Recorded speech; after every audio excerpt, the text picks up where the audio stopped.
Acara ini didukung oleh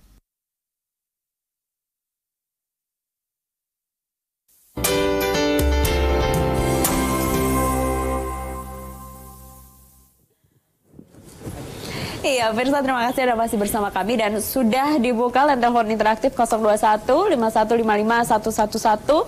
Sudah adakah yang bergabung bersama kita malam hari ini? Selamat malam. Ya, silahkan kalau kalau sudah ada yang telepon punya pertanyaan mungkin sudah disiapkan dari karena tadi kita ya. diskusi kita sangat menarik tadi. Betul.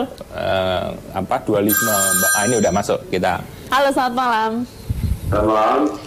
Dengan Bapak siapa di mana? Dengan Bapak Sarman dari Palembang, Pagar Alam. Wow, jauh sekali Pak Arman, silahkan. Iya. Pertanyaannya Pak? Pertanyaan begini, dengan Bapak Dirjen saya tertarik dengan masalah tenaga untuk SDM-nya kan. Tenaga Pak? Tenaga apa Pak? SDM ya. Dengan SDM-nya.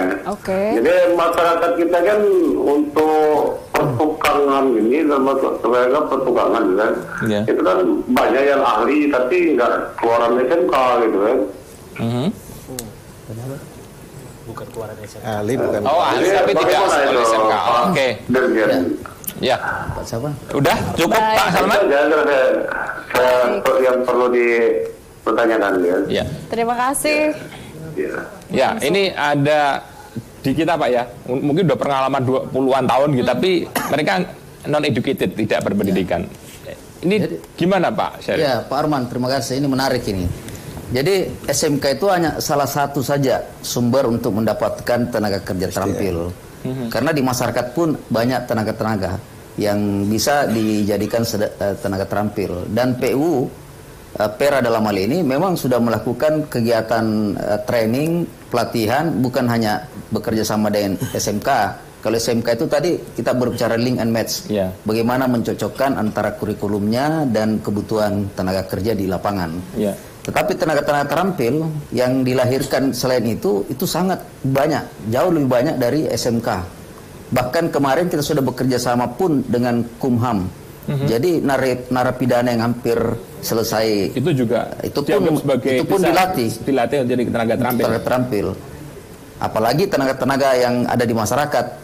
Nah, persoalannya memang dari 8,1 juta data PPS tenaga kerja konstruksi itu memang belum memiliki sertifikat secara keseluruhan, sehingga mereka belum diakui sebagai tenaga terampil karena salah satu syarat yang diakui sebagai tenaga terampil adalah memiliki sertifikat.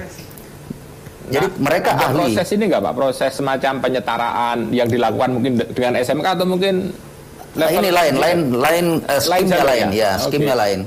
Yang dilakukan itu kalau tadi skim dengan SMK itu tadi link and match. Yang dilakukan dengan tenaga-tenaga kerja yang sudah di lapangan ini bisa dilakukan dalam rangka sertifikasi, yaitu on job. Jadi mereka di lapangan didatangi, kemudian mereka bekerja, asesor datang. Asesornya dari mana Pak? Dari LPJK. Oh, LPJK ya. Tugasnya LPJK ini Pak ya. Tugasnya LPJK. Dan kalau mereka memang dianggap sudah memenuhi syarat, maka diberikan sertifikat. Bahkan ada sekarang namanya training mandiri. Training mandiri. Jadi mandornya menjadi instruktur. Oh, oke. Ya. Kalaupun mereka tidak bekerja di proyek, mereka berada di daerah, kami juga memiliki program melalui MTU, Mobile Training Unit. Mobile Training Unit. Ya. Mendatangi, kemudian dilatih. Ya. Dan setelah dinilai oleh asesor mereka sudah mampu, mereka diberikan sertifikat. Gitu Pak Ayu. Ada telepon lagi? Adakah penelpon lagi? Belum ada. Kalau ini. enggak mungkin Pak Aji bisa nambahin.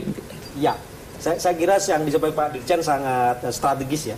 Bagaimana mengakui anak bangsa yang sudah terampil karena proses pengalaman. Ya.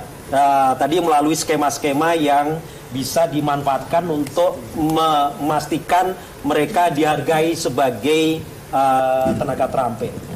Dan saya kira ini penting kalau diizinkan Pak Dirjen, ini kerjasama juga dengan Kementerian Dalam Negeri melalui Direktorat Pemberdayaan Masyarakat Desa misalkan. Karena sebagian besar tukang-tukang kita itu berada di desa. Ya. Nah, saya kira itu juga akan mengakselerasi agar ke depan kalau kita membangun infrastruktur itu bisa menggunakan local resources. Betul. Dan ini juga akan mendorong pertumbuhan ekonomi di berbagai daerah-daerah di mana kebijakan pembangunan infrastruktur itu diletakkan. Ya. Kira-kira begitu kunci pentingnya, Pak. Kalau dengan kaitan dengan SMK enggak, Mas, ini lebih di luar. Ini tugasnya LPJK ya, bukan SMK kan jelas ini formal education gitu ya, pendidikan formal ya. Ya, mungkin itu kaitannya dengan pendidikan non formal sebenarnya. Tapi bahwa sekarang yang kita dorong juga SMK itu bisa sebagai lembaga pelatihan. Oh, jadi semacam balai diklat ya. Makanya ada 4 tahun itu tadi ya. Iya. Baik, pemirsa, nanti kita akan kembali di segmen terakhir, tetaplah bersama kami.